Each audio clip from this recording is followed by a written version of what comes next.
sponsor high, and so on. Mingo Clark went to Councill in 1957 and left in '65. So I went to Councill as an industrial arts teacher. And Mr. Smiley from Montgomery came to me and said, "We want you to be the DO man." I said, "No, I don't want to take this man's job."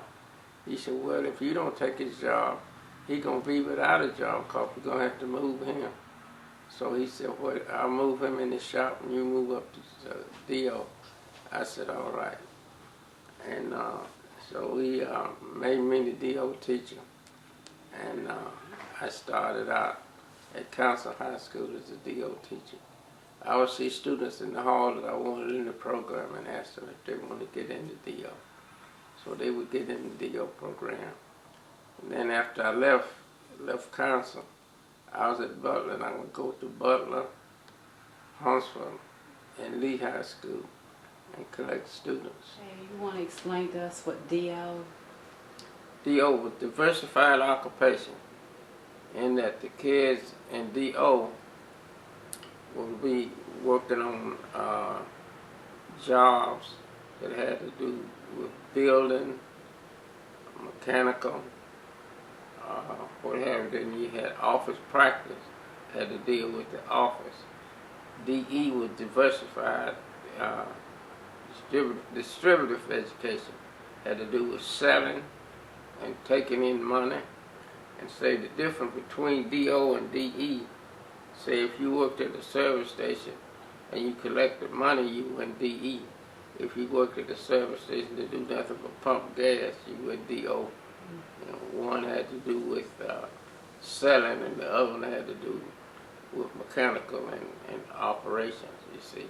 Okay. And then we came up, and Dr. Warner Von Braun's had me in his office up on the top floor in 4200, and he invited the GS-15s and what have you to come back and show him how the students could come out there.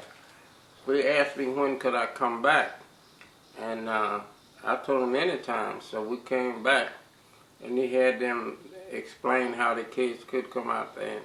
So he told me to bring them out there. So I started moving kids out there through personnel and gave them a GS-1. And those kids from all the various schools would go to class a half a day and work a half a day. So Hubert Humphrey wanted to come to Huntsville, and he asked to see me, and he wanted to know from me why these kids had to go to school, go to class for a half a day. Did you go to class? Mm-hmm. Okay, so I said, well, most kids drop out of school because they can't read. And so we got a specialist reading group to come out there and teach them how to read. And they went from GS-9 to GS-12 when they in reading when they got ready to graduate from high school. So many of the kids stayed out there after graduating from high school. One in particular, Vicky Joyner, went from a GS-1 to Chief of Personnel at Marshall Space Flight Center while she was there. Mm-hmm. And she later retired, so she's back home now. And so I came to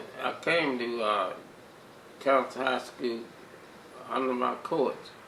Mr. H.E. Fields was my football coach and basketball coach at Academy High School in Troy. And my wife was the homecoming queen, and I was the quarterback. Okay. Mm-hmm. And we got married when I went to the Army and came back. We've been together now for 56 years. Mm-hmm. That's good. Mm-hmm. When I was at Councill, we won the National Vocational Education campaign. We took a play to Atlanta, Pogue and Bess. We did Pogue and Bess, and Vicky Joyner was Bess, and Antoinette Snodgrass played for us. And this little boy, I can't think, he's a preacher now. They say he's a bishop now. He was on played Bess by moving around on a scooter. And we went down, we won the state meeting in Birmingham. And I took them all to Birmingham. I put the boys in A.G. Gas and the girls in the 3rd Avenue in the Holiday Inn. And those boys walked over there to them girls' rooms from A.G. Gas and 3rd Avenue in Birmingham. We won the state, and then we went to the national, and we won the national with this play. And we were singing some excerpts from Porgy and Bess. Mm-hmm. That's how we won it. Mm-hmm. How did you adjust during integration? Did it affect you in any kind of way? I don't think so. I enjoyed students, no matter what color they were, black or white. And they accepted me in practically every school I went into, at Butler and at Johnson High School. And at Butler, I had to settle the black kids down. They were going to quit school. And I took them and carried some of them out to Redstone and some of them. I think I saved integration in that way by taking some of those students to Redstone and Marshall. Some were Redstone and some were at Marshall. What school? What side was you on? Huntsville High.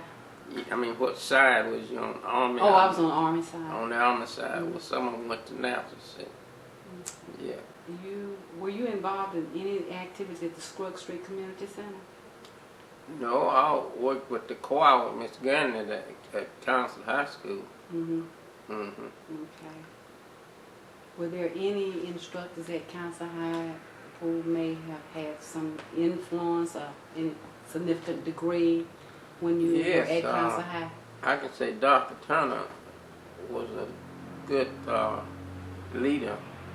And she came to me and said, now you need to quiet those kids down over there in that 9th grade city and teach them. I said, okay. So after she came to me and got me started, I never had any more trouble out of students. Is there anything else that you want to tell us about you, your family, your children? Well, I got married in Columbia, South Carolina.